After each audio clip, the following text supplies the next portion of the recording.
So, in editing all of these videos, I have noticed an interesting thing. What?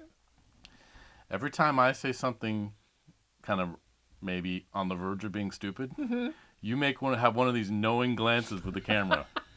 Like Well, I'm Jim sure Halpert from The Office. You're sort of they like, hear it too. and I feel like you're building some alliance with them I would never do against me. anything like that. Uh-huh. Nope. I know you want to look at them right. See, there it is. And you always do it when I like look down and you go, I've never done that.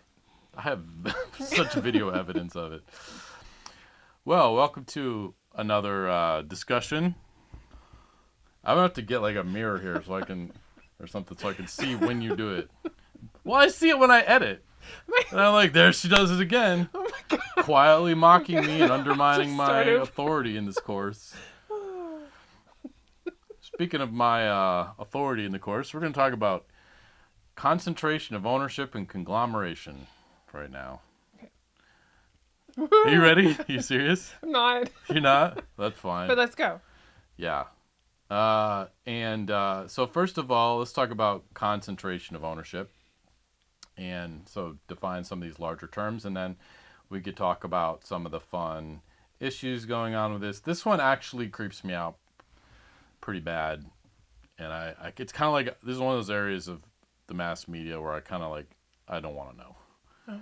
Because it just majorly creeps me out. How much everybody owns everybody, and how unrelated businesses own media, and which, makes me very nervous about what sort of influence they might be having. Right. But we can get into that in a minute. But Absolutely. concentration of ownership, basically meaning that fewer and fewer companies own more and more stuff. And there's, no end of YouTube videos and that kind of stuff that would love to terrify you with, the 6 companies that own everything in the world, Right. that kind of stuff. And it's genuinely freaky. I don't have a whole lot of, reassurances to give out other than the internet. That's my reassurance. What? In that the internet has a very low bar to entry. Mm. And so while a lot of this media is concentrated and there's fewer and fewer organizations owning more and more stuff, at the same time, the ability to get your voice out there to a worldwide audience is way easier than it has been in history. And it seems like it's easier for you to fact check or find Yeah. where information's actually coming from. Yeah, with some modest, I think, media literacy skills, you can, and we'll be talking about that later on in the semester. Some of the things ways that you can evaluate sources when you're doing fact checking. Yeah.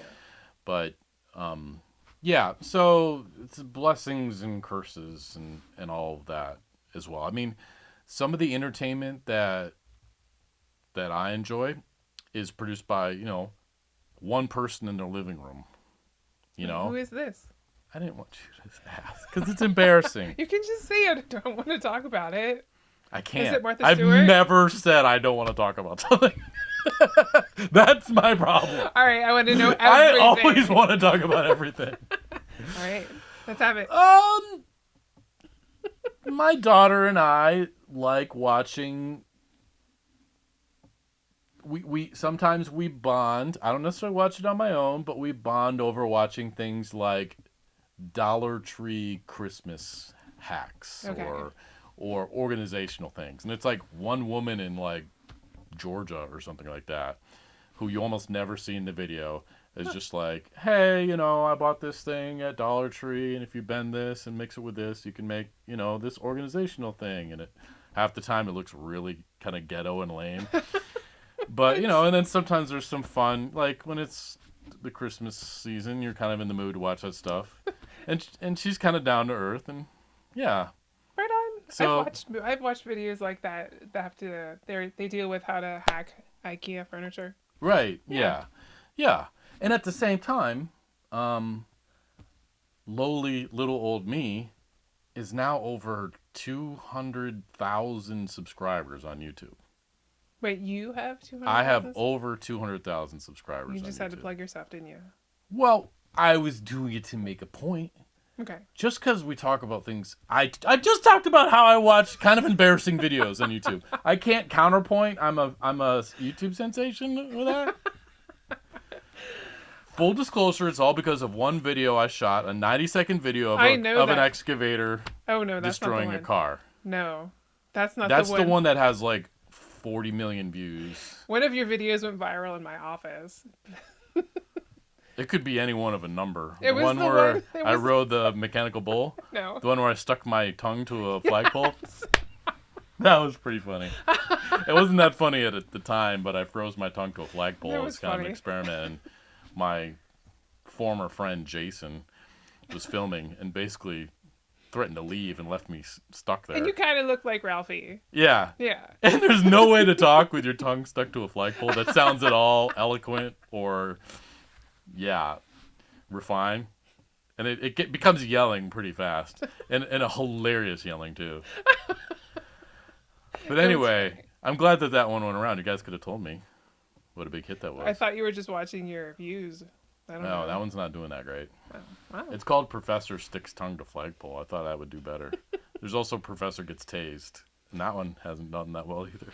Surprisingly. But yet, a car destroying a car with an excavator. Anyway, the point is that the bar. So now, like, I have 200,000 people that, in theory, like, will watch a video if I post it, or at least will pop up in their feed. Right. It doesn't, obviously, I mean, most of you know that's not the way it works. It doesn't guarantee 200,000 people will watch it, but, 30 years ago, that was a lot harder to do. I mean, I had a show broadcast in Grand Rapids, Michigan, in prime time that probably got maybe tens of thousands of viewers, and that was like one time, and that was amazing, or Cool. something, So the point is, it's so much easier now to reach this huge. The fact that whatever, I don't even remember what it is now. I can't keep track of how many, but it's like 20 million views, I think, at least, Oh wow. of this one video. Like, It's a lot of views. can you imagine? There's like, and assuming, let's say, like some of them watched it again, but still, let's pretend like each one is a unique person. 20 million people in the world have seen something that I did. They've heard my voice. They've watched me laugh at my friend as he destroyed a car with an excavator. I'm not gonna go upstairs and see it on your computer, just playing on a loop, right? Okay, we'll do the math on how many times I would have to watch it to get to whatever many. Anyway, so, but I digress. So that's the silver lining is that the barrier to entry is really low. Super, super low.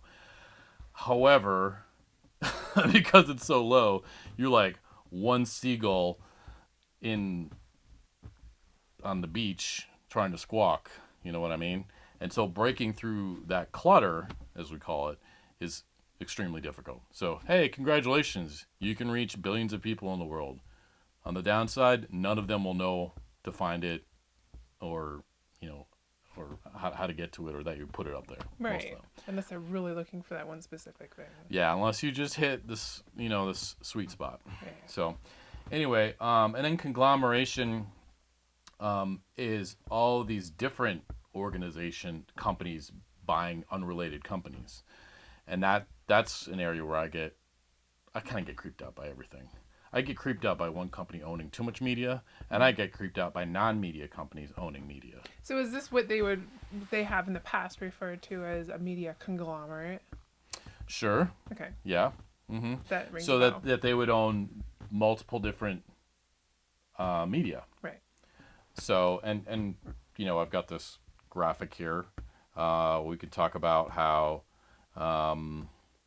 National Amusements owns, let's see, Simon and Schuster, but they also own Paramount, but they also own Nickelodeon, but they also own CBS. They own MTV. And they own MTV. So when you think of like MTV is, well, nobody thinks of MTV anymore. I know. Probably. It's But it totally used to be different. like the cool channel. Right. Almost like it was run by teenagers. But no, it's run by old white bald dudes in suits, Anyhow. It's not exciting. So what this makes me nervous about with conglomeration is, let's say Simon and Schuster's got a book coming out. Hey, sure would be nice if this other company, which is owned by the same parent company, Paramount, makes it into a movie. Wouldn't that be convenient? Wouldn't that be That would convenient? sell the book and the movie. And then, hey, what if CBS did a report on the book? So you can see this is where I get nervous. And there are, I mean, what you rely on is the ethics of the people involved, and you hope that the people, especially in the news agencies, they'll be allowed to operate with kind of a firewall around them. At the same time, sometimes you'll hear news reports about on certain subjects, and you'll hear the reporter say, full disclosure, this company is owned by we have the same parent company. That was Or the question something. I was going to ask because I Yeah. see that when people have advertisers, but it's the same if they're owned by another company too. Yeah. Yep. So that's a sign that that news agency is at least on the surface being ethical in how they're reporting.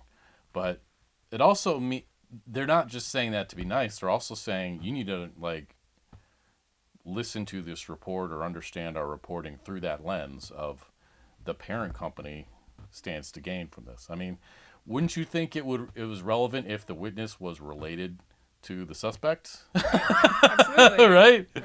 Wouldn't that change maybe their credibility, either better or worse? So it's a similar deal. It's sort of like if a brother is reporting on what a sister's doing, probably the brother should say, by the way, this person's my sister. Literally, it's like a sister company. So conglomeration's kind of freaky. And in looking through this infographic, there were some things that kind of surprised me. Are you going to share this with them? Yeah, Okay. this should already be up on. It's this giant long one where we got like Time Warner, and you're seeing how much these people are worth and everything.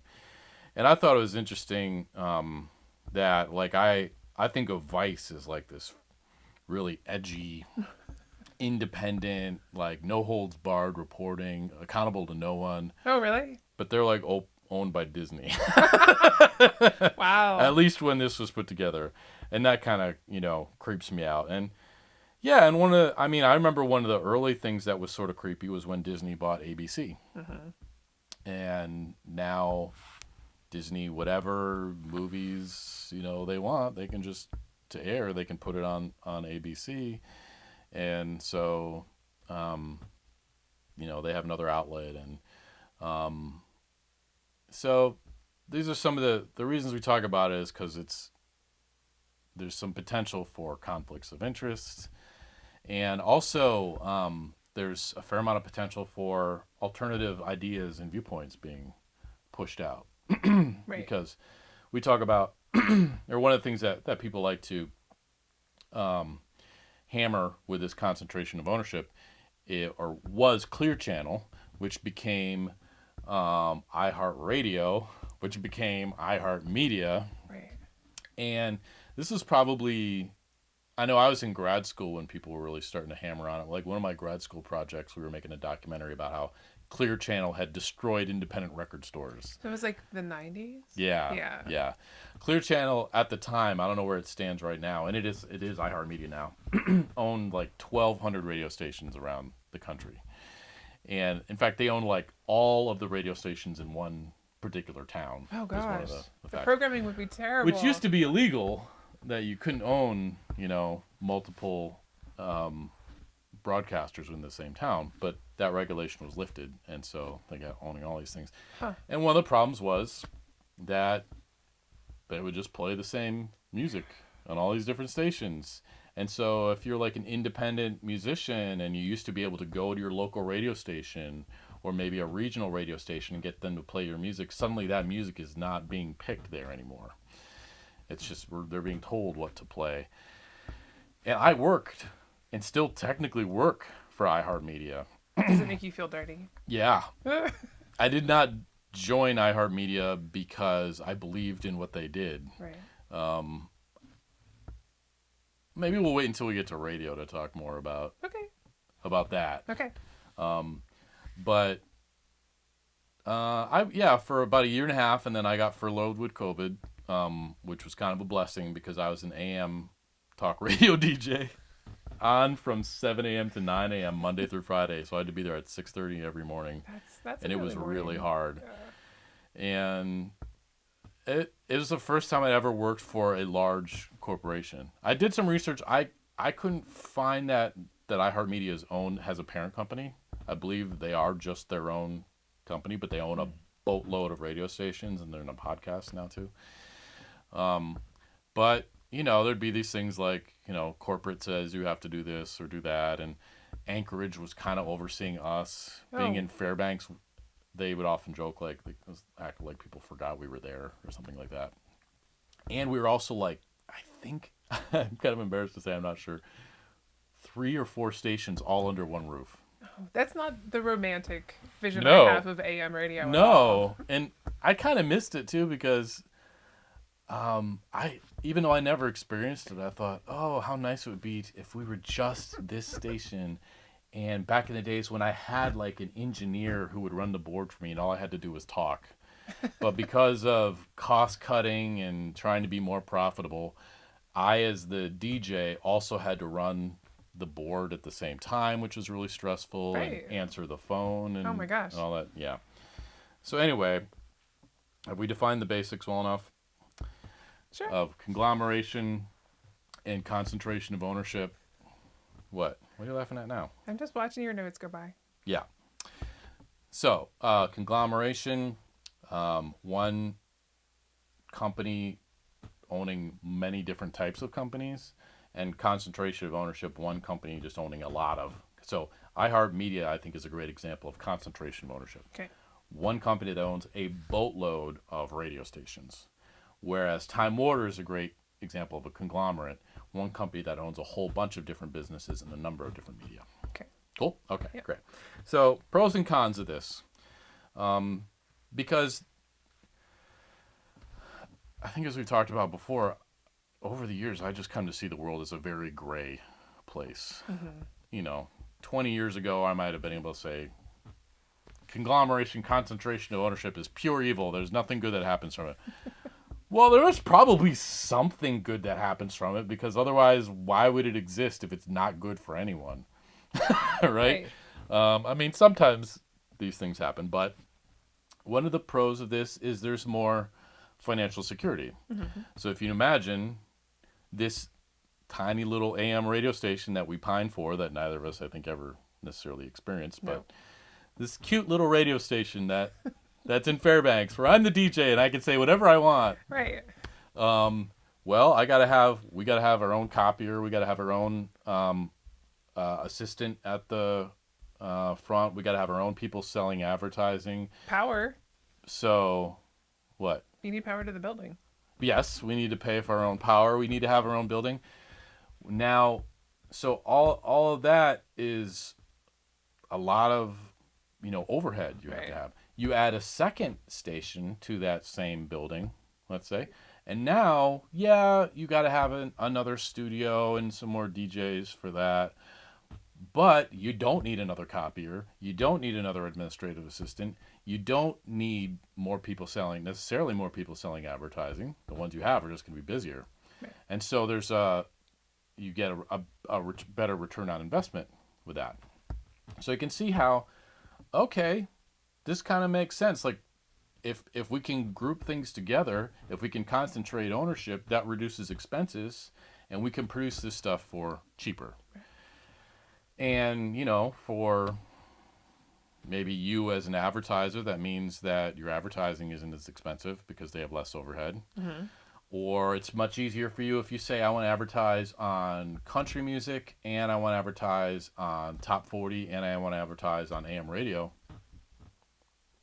They could set you up with all of them. Right. And what we could even do is, you could get an interview on AM radio. Now, our interviews tended to be like, I like to say, pro-social interviews. Like, I'm going to interview people from the food bank and nonprofits and things that are trying to do good things for the community. Yeah, it's like really local. But every once in a while, there was one I really, really was cheesed about. I had to interview someone about this laser fat removal. Oh.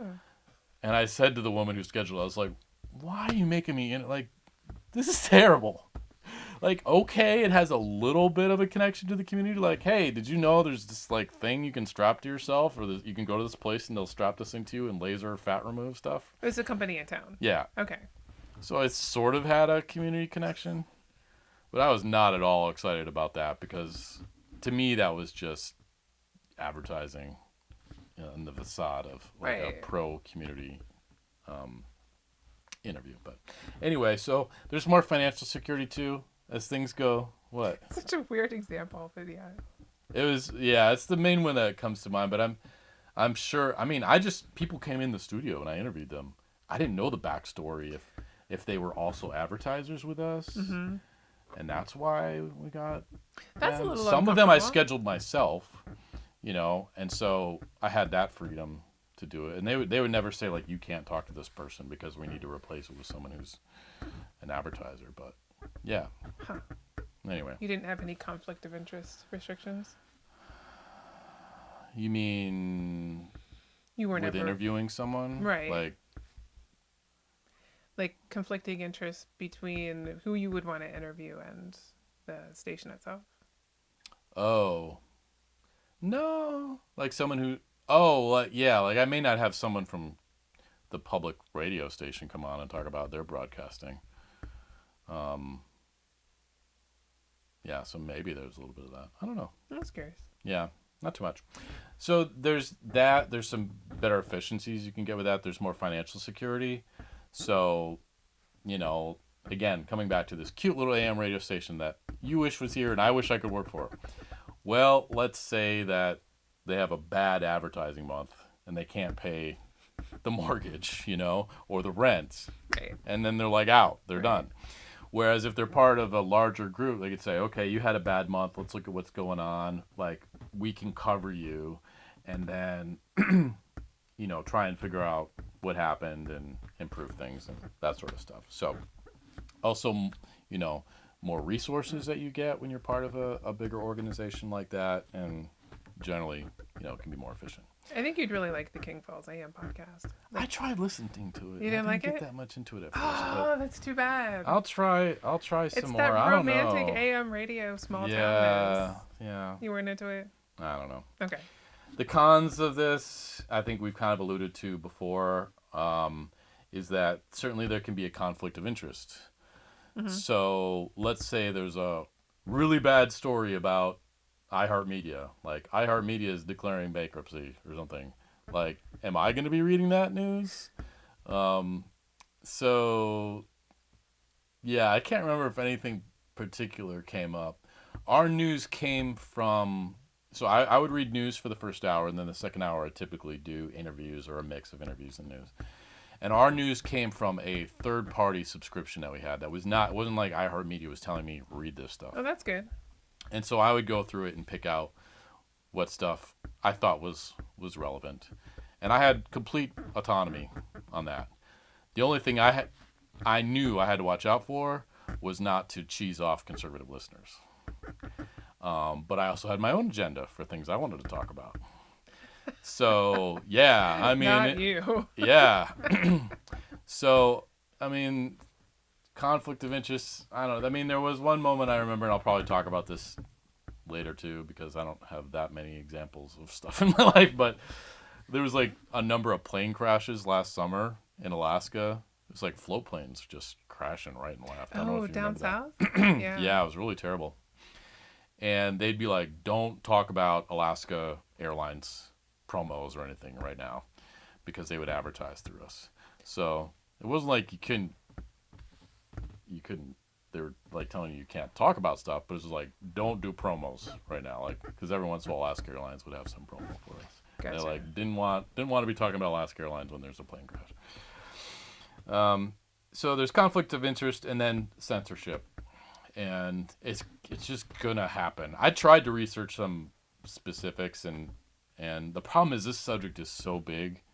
There is no, I mean, I could spend my entire life researching this subject, So I didn't find any great examples off the in a quick search of, a parent company saying that a news agency couldn't report about this. But I'm sure this stuff exists.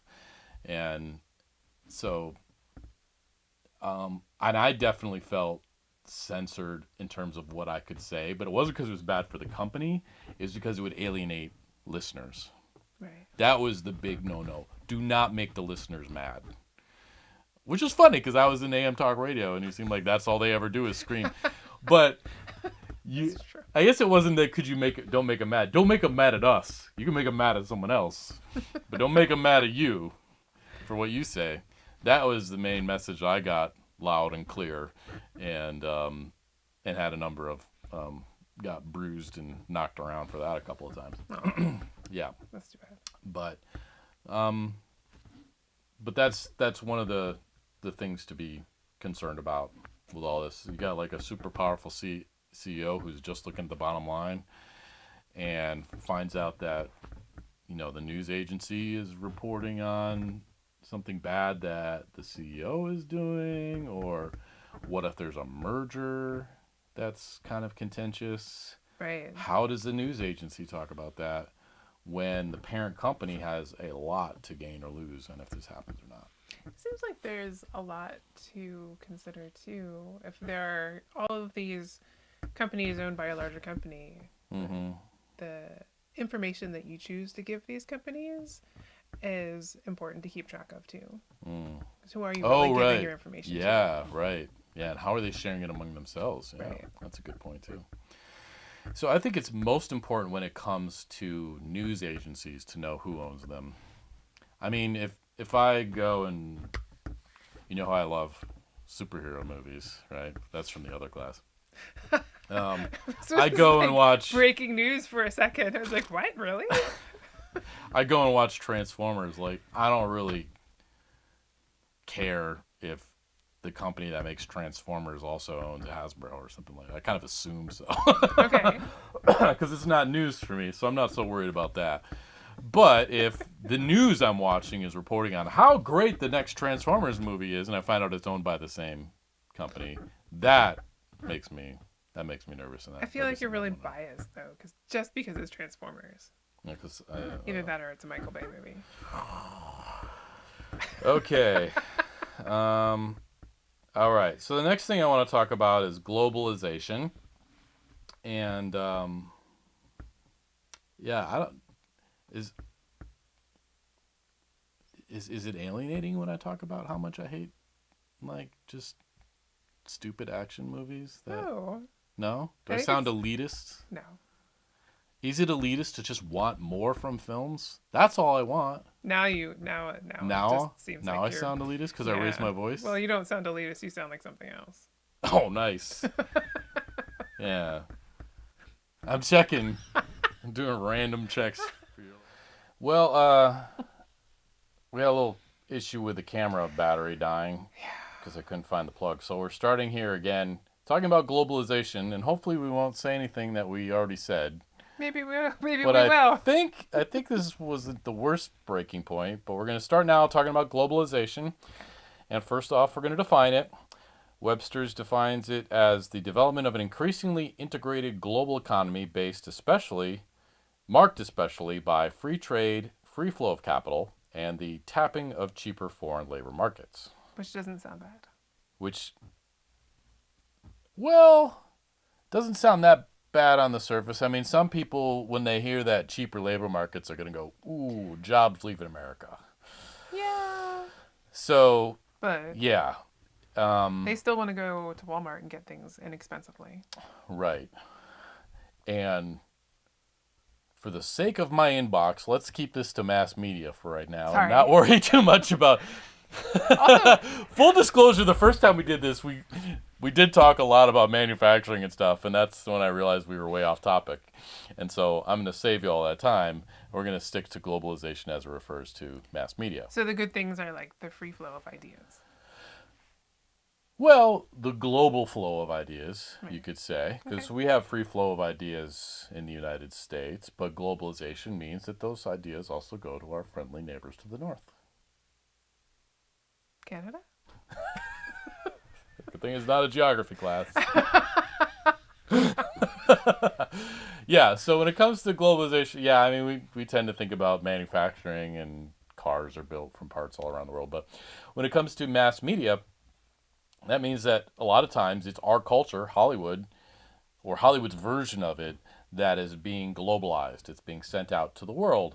And so one of the pros of that is that a lot of people around the world sort of see our culture and maybe want our culture, want to come here, think highly of us because of, ooh, you got a look of like doubt. I'm thinking of all the people that think we're terrible because of what they see in Hollywood.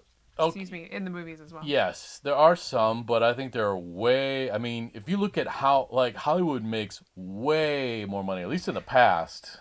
Um, I haven't looked at the latest stats, but I'm sure it's still Yeah, similar. They make way more money on movies when they go to international audiences than they do here in the U.S. yeah. I'm not disagreeing with you. I'm surprised that you read my cringy face, but I was just thinking about that small population, the Mm-hmm. smaller population, thinking that we're just frivolous people with Yep. lots of free time.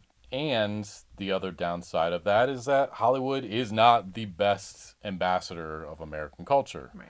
Certainly, there are some things that you'd look and be like, oh, like please think the U.S. is like that. You know, the ones that really celebrate achievements in Right. our past. So, I'm thinking like Apollo 13 or Hidden Figures, all these things that make America look like we are really on the ball. You know, we've got our struggles, we have our challenges, but we come out ahead. And then you've got ones that are just kind of dumb and frivolous movies. And one of the things that when it comes to America's reputation through Hollywood around the world that has bothered me is I've heard just kind of anecdotally about how men in some other countries assume American women are easy because that's how they're depicted in movies oftentimes. Like, That's unfortunate. and that's and the reason they're depicted that way for, I mean, a number of reasons, but one is we go to the movies to see exciting things. An exciting thing is you meet someone and immediately go to bed with them. That's a pretty so that makes for good film, You have to good tell a story in drama. an hour and a half. Yeah, if it was like a really um, maybe more typical relationship where you take time to get to know each other, build trust, and that kind of stuff. You only got 90 minutes to tell the Yeah. story. Then you're reading a book. Yeah, exactly.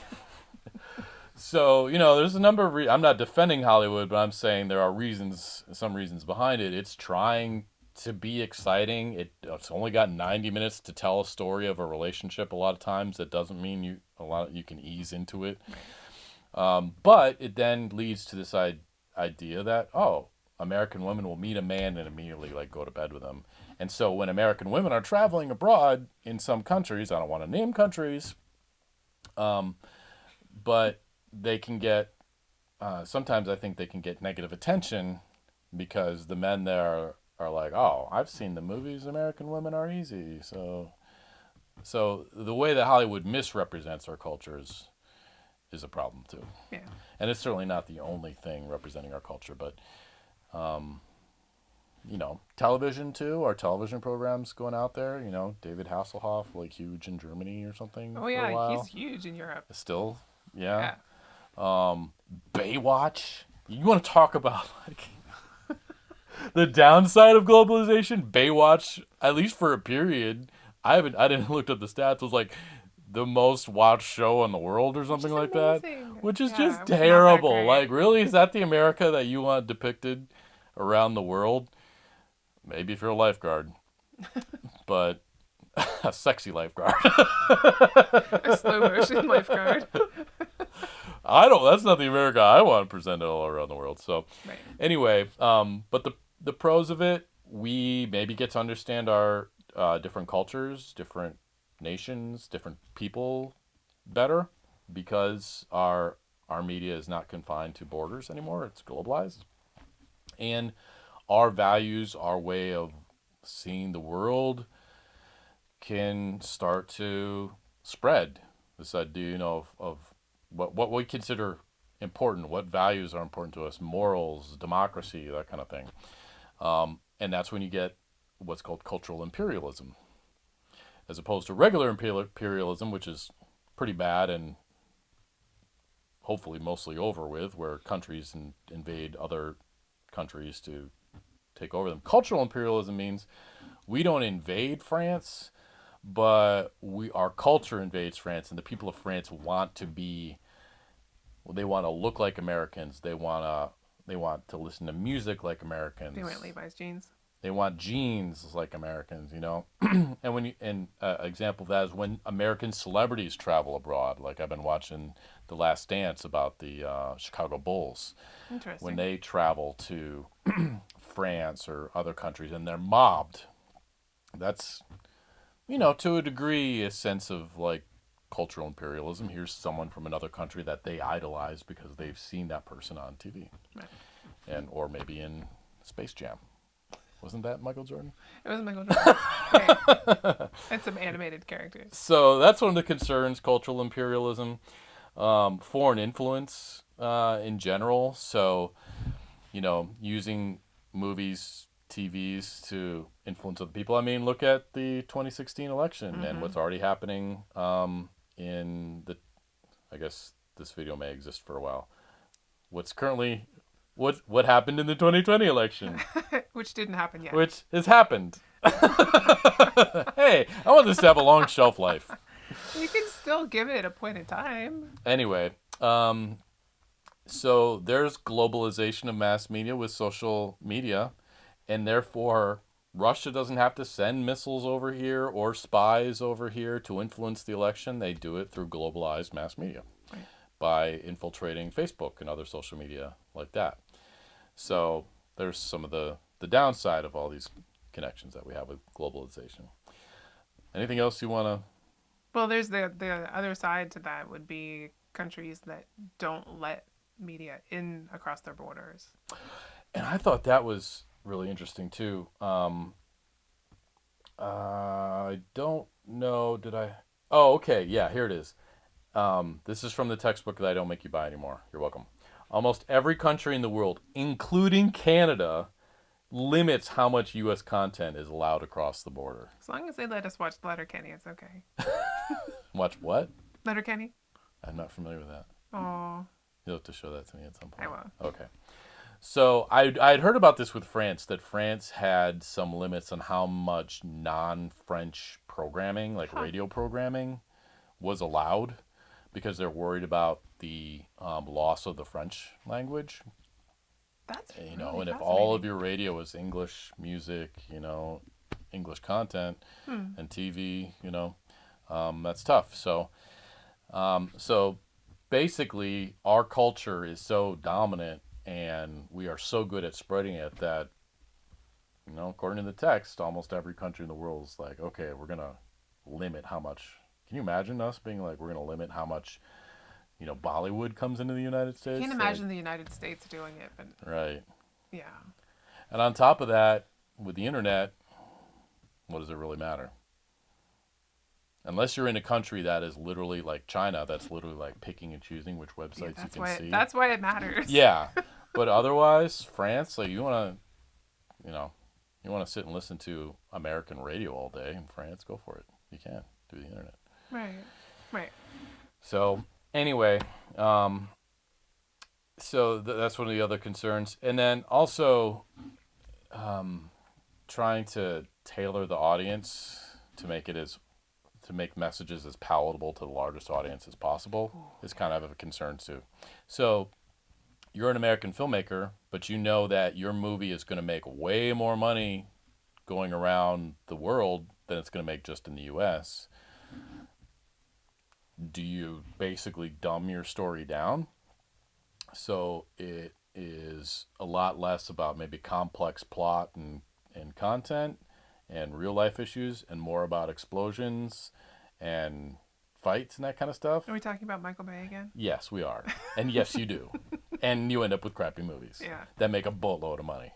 Because the whole world is just like, oh, I can watch Transformers. Now this other one, I don't know. This is confusing. I don't really know what it's about and blah, hey, blah, look, blah. there's Pacific Rim. Yeah. Wait, because you don't have to subtitle an explosion. True. Right. So, anyway, some of the concerns that have to do with globalization. All right, moving right along. Audience fragmentation is another thing that's a big issue in mass media these days. What does that concept mean to you? So the concept, I'm going to approach it from an individual perspective. When I want to consume media, I have choice. I can choose to watch the thing that I want to watch on demand, but it's hard for a media company to capture my attention because of that. Is that what fragmentation is? Yeah, I guess. Is it hard? They can still get your attention. The problem is that it's sort of like,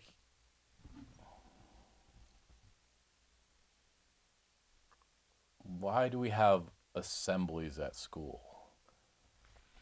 Because it's a pain to go into each and every classroom and tell everyone everything, right? Yeah.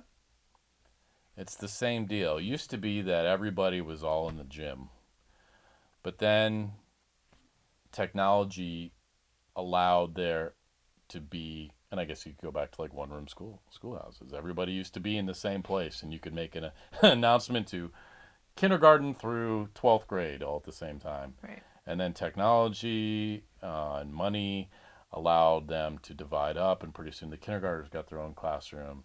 And then there's multiple kindergartner groups. And then there's like my daughter would go to the, advanced learning because she was one of the kids who could pay attention for 15 minutes at a time or whatever, and would go, is doing well in classes, so she'd go to this extended learning thing. And so suddenly, not everybody wasn't in the same room anymore. And so it became a lot more difficult to reach a mass audience. Right. In fact, the whole concept of mass media is now being challenged There's no mass anymore. because there's not like there used to be. Okay. Okay. So that's because of audience fragmentation. And so it's the idea that you want to go watch Netflix. I want to go watch videos about miniature remote control construction vehicles in Germany. Ooh, They're so cool. that sounds cool. And you want to listen to that podcast about, what was that thing that you said? It was about that, like, The AM radio AM station? radio station. Yeah, King Falls AM. King Falls AM. Yeah. Yeah, we all can now because those options are available. Right. But go back to when we were kids. How many options did you have? 13. 13 channels? Mm-hmm. Did you have cable? Nope. Well, pretty good for you. You lived in a bigger city? We lived close to a big city. Oh, okay.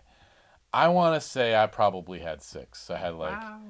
ABC, NBC, CBS, public television, and I still remember when Fox came. Yeah, I include Fox, so it depends on at what point in time. Right, too. right. Yeah. What point of your childhood? But I remember it used to be like basically 4 or 5 maybe.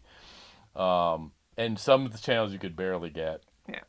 I used to desperately try and watch Woody Woodpecker, but the reception was so bad you couldn't see it all. But I was like, oh man, it's a cartoon! Like, oh man, I really want to see it, but I can barely see it. On a good day, maybe. And then Fox came around, and that must have been in like the later '80s or something, or maybe early '90s. I don't know. I don't remember when that happened. But it was like we had a whole new channel, or you could read the newspaper, or my parents had Reader's Digest, I remember Reader's Digest. or maybe Consumer Reports. But as a kid, I had 4 to 5 channels, and everybody had 4 to 5 channels, unless you had cable, which we never had. And so I've got this graphic that we're looking at, and that I've put on Blackboard as well. And then as you see through the decades, just for television as an example of fragmentation, it goes up and up and up until now there's like 200 different television stations as of, well, that was 2017 or something That's of too that much. nature. That's way too much. It's also pointless. 200 channels? They just You sit can't down and- watch yeah. 200 channels. It's like having all of the internet on your TV, and you're just like, don't like this webpage, don't like this webpage, don't like this webpage. Like, come on. And it's usually hard to search. And I think people watch, I forget the stats, but they might watch like 10 different channels or something. So So now, if you wanted to advertise to everybody, let's say it's it's a Sunday night in 1985. Pick a TV station, maybe one of the four, and you'd get like 25% of America.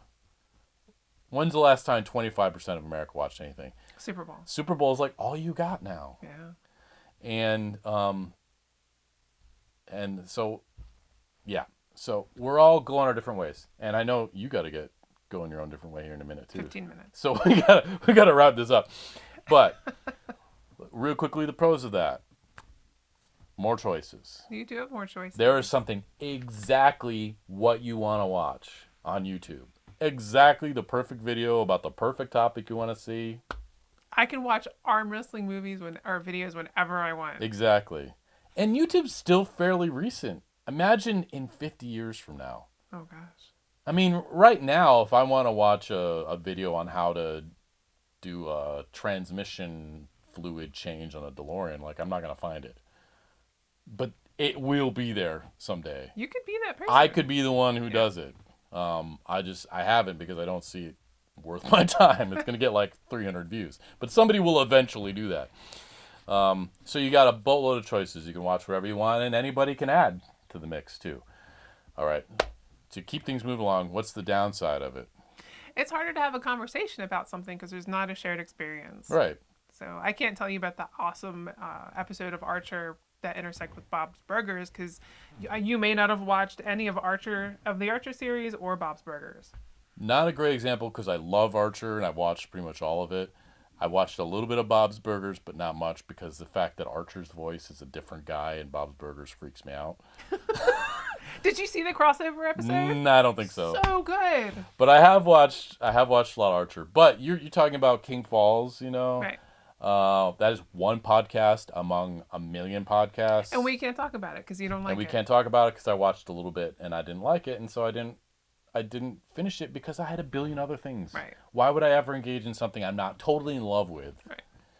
Because there's always something else. And so that kind of gets into we don't have the collective experiences through popular culture that we may have before. So we don't have those things that connect us, although we certainly could find other people that are connected by that, but they may not be living close to us. Yeah.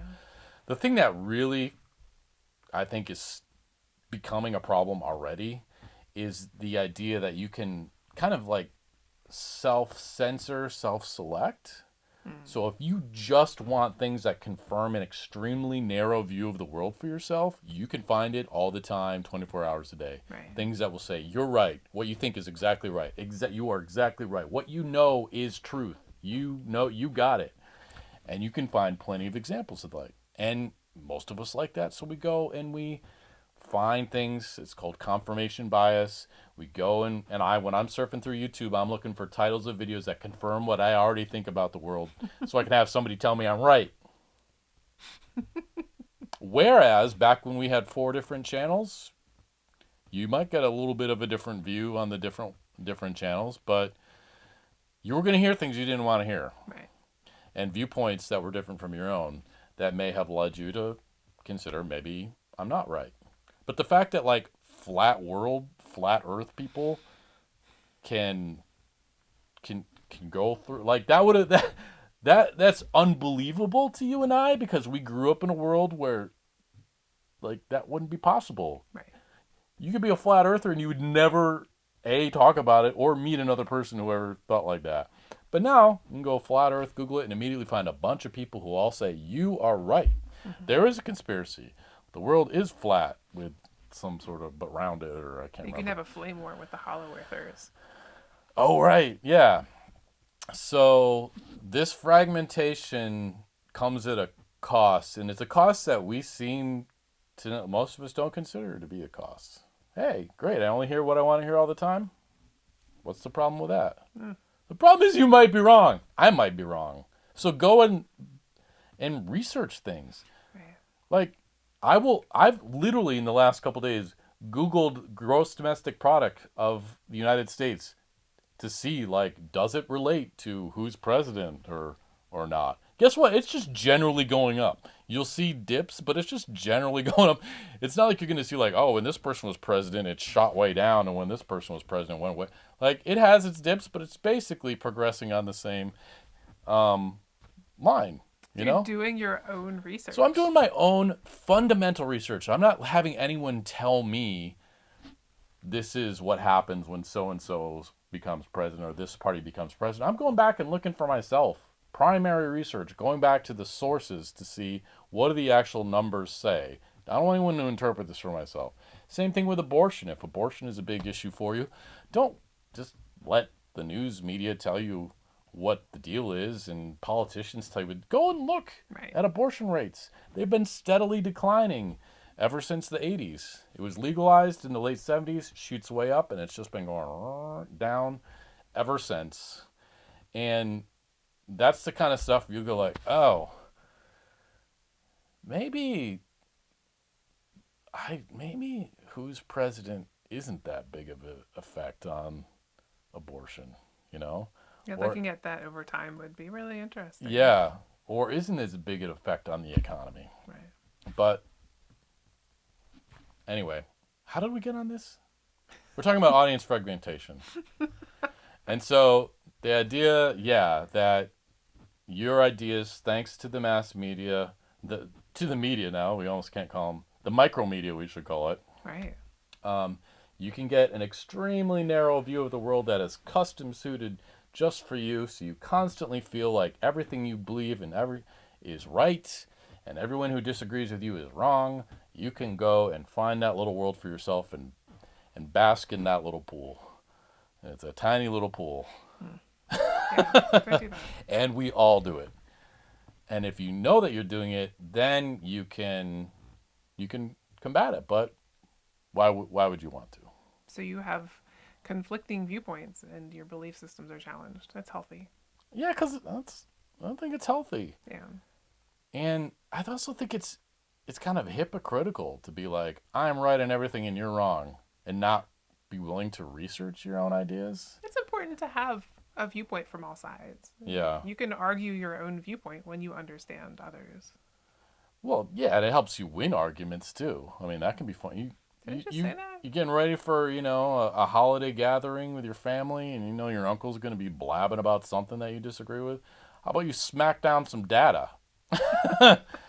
Be like, actually, Uncle Joe, if you look at the gross domestic product of the last 80 years, it's just been progressively going up. It has its hitches, but it's not like it's a dramatic difference between. Anyway, how do I get on that? Doesn't matter. So, yeah, I guess it kind of comes down to.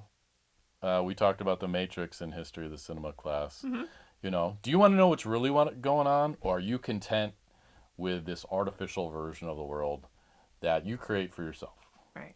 I want to know what's really going on in the world, and I'm okay if I'm wrong on stuff. I kind of like finding out I'm wrong on some things sometimes. Yeah. My favorite thing is wildly judging people based on very few criteria and then finding out how terribly wrong I was. That brings me no end of joy for some reason. That would happen constantly. Because it does happen constantly. Yeah. But we have to move along. Okay. Okay. Also, higher cost to reaching a large audience is one of the problems. So if you want to sell something to a boatload of people, you're going to have to advertise in all these different places. It's going to be tough. On the other hand, if you have a very specific idea, I advertise have advertised on Facebook and YouTube.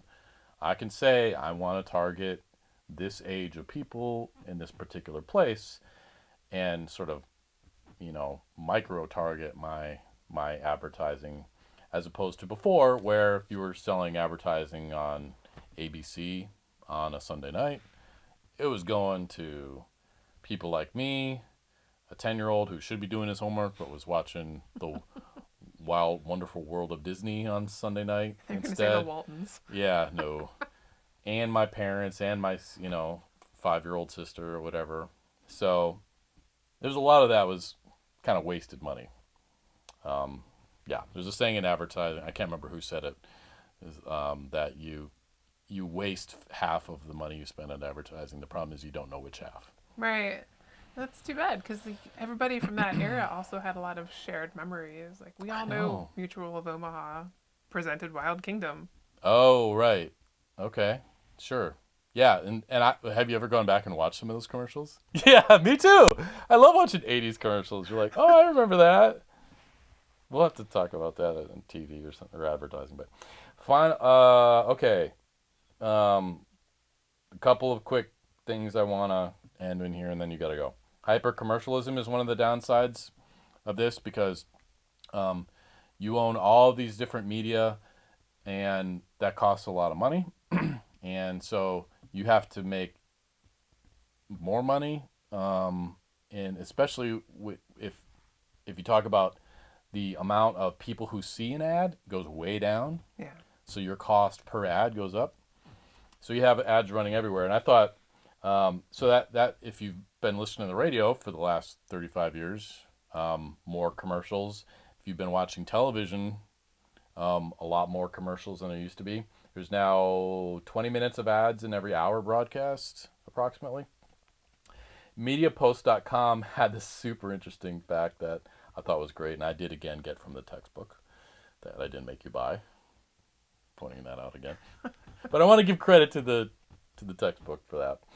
Every single original program on Amazon Prime has product placement, Oh wow. according to How do MediaPost.com. they do that with the period That's what I pieces? was wondering. Do they just not have period pieces? They do. They do. On Is Amazon it Prime, they original also have. programming though? Oh, the original programming. So That's it doesn't different. mean everything Okay. because obviously they have some stuff that they just have the rights to Well, it do. makes me wonder too about like Tales from the Loop, which is set back. It's well, I guess you could because it's set I think in the '80s, mid '80s, and then also it's kind of contemporary. Mm, It's hard to actually set the time, mm. but yeah, maybe. Okay.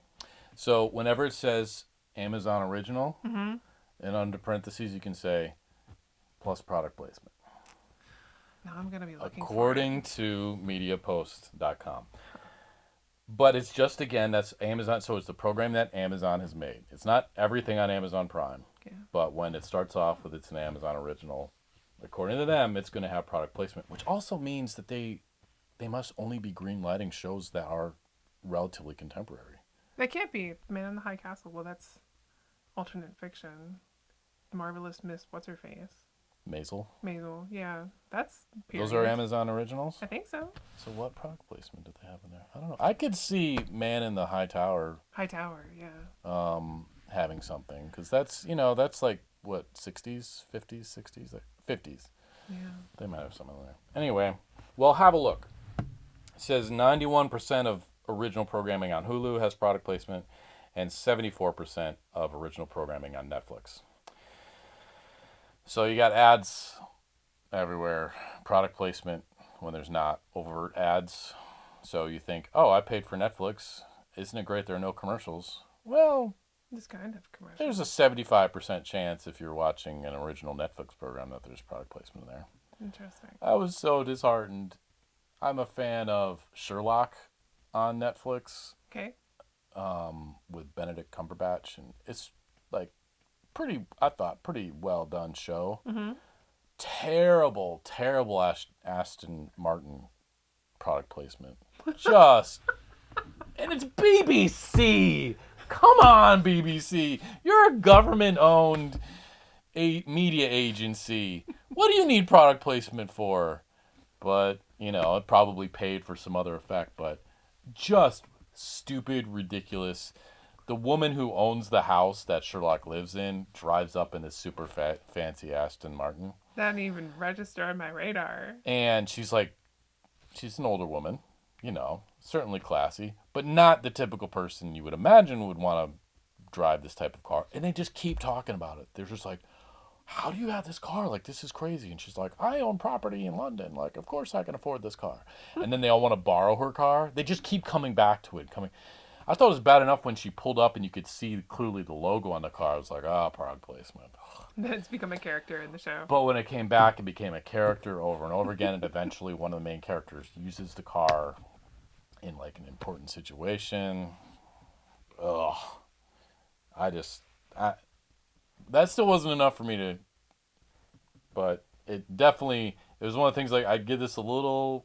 I was gonna give him a break and watch a little bit more, and then I didn't like where the plot was going, and I was like, Sherlock, you're done. All right, and then finally, erosion of distinctions among media, the concept of convergence, and that's from my point of view, that's basically another word for that is the internet. Yeah. The internet allowed companies that had nothing to do with other media suddenly had to be involved in that media. So, in other words, radio station, I was working at iHeartMedia. We also had to write a blog, so we're writing words and shoot videos for it. So, suddenly radio stations have to know how to write and do video when they never had to before. Yeah. Back in the 90s, it's not like, my East Lansing's top hits, also had a newspaper. Right. But they kind of do now. Like iHeartMedia has a website with print news in it and video. And so that's what we're talking about with different media now kind of converging with each other. So a newspaper also has to know how to do video, or it never had to do before. And maybe has a podcast too. It has to do kind of a radio type thing. And so this is one of the big thing that's happened in mass media. But as we were talking about before the video, it's kind of happened. Right. The convergence is done now. Well, except for the outlier medias that are still grappling with how to make money because they had controlled so much before the internet, they're having a hard time pivoting. Yeah, right. There's still some kind of dinosaurs out there who haven't converged as much as they probably should have and will. Yeah, so that's interesting to watch the big ones who've been able to afford because of their market share and whatnot. Excuse me. I'd say endure the internet for a while. Yeah. Are eventually going to get They're more trying involved. to ignore it, and that's not going to work. Yeah, but think of any media company. Is there anyone out there that doesn't have a website anymore? And if it has a website, then it also has video, it also has print, it also has pictures, regardless of what the original one is. So, it's I don't know, pros and cons to that. I sort of see it as like from an employee perspective. Like you have to know how to do everything now, and you got people whose forte was not video having to make videos. Right. But you also get the development of software that abstracts the complexity of video and makes it a little bit easier. Mm-hmm. Not necessarily the best, but Right. Yeah, and I'd say the same thing for like it's kind of like web design. Like yeah. there's templates out there now that will get you kind of going in the right direction, but there's still like there's nothing that yet. Maybe it will come. That's going to like automate a good graphic design sense, right? Yeah, but they're getting there too. Yeah, Really. with templates. With Or- templates or sites like, well, see, now I'm not, this is not product placement, like Wix, the drag and drop editors. Mhm. The sites start to look a little bit the same, but they're easy and they limit the choices that people have. Yeah, So you can't make bad choices all the time. nice. Yeah. I might have to try that out. I gotta make a website soon. Again. So anyway, anything we want to leave folks on? Because I know you got to run. I have to We're run. almost out of time. And there's a lot. There's a lot in There's there. a lot. I think all I can leave it to is unfortunately you can't.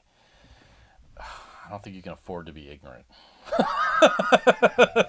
You know? You can't. No. I think that has always been true, but especially now, it's very true. Yeah. And I guess it just comes down to basic media literacy. The mass media is trying to get you to believe certain ways and think certain ways, and trying to hide that fact from you. And there's so much distortion and manipulation going on that, for a variety of reasons, I say, as best you can, go back to the source once in a while. Mm-hmm. It's amazing when you do. If you're in an argument with someone and you actually quote a statistic or data rather than just something you heard on YouTube, it's like amazing. And also know And who kind of owns like the a mic company. drop moment. Yeah. What's that? Also know who owns the company. Yeah, right. Mm-hmm. Yeah, because you have to see everything they do through that through that lens of what's their larger priority. Does Disney own these people? Like, probably at least a fifth of the time the answer is yes. Right. All right. Thanks. I'll be interested to hear your thoughts on this in this week's discussion. You don't have to agree with me, and I don't really care what you think about any of this. You're interested to hear. But I just want you to be thinking about Right. it and be smart about it. But I don't care if you agree with me or not. But if you disagree with me, hey, throw down some facts and some primary sources, and not my friend Joe on YouTube said. Right. It's more or less like I saw a post-it note in the bathroom. You know what my favorite part of this was? What? The man with no pants on is complaining about product placement with Aston Martin. The man with no pants on. Yeah. I have shorts on. You see that? This is an example of misrepresentation. That makes it sound like, yes, okay, it is factually correct that I don't have pants on. But that makes it sound like I have nothing on. Like I've been sitting this whole time in my tighty whities. I have shorts on. See, misrepresenting the facts. Why am I complaining about Aston Martin? It's not big news. What does the fact that I don't have pants on have to do with Aston Martin product placement? It just seemed a little dissonant. Like I don't have as much credibility because I'm not wearing pants. Mm-hmm. Okay, I have to go.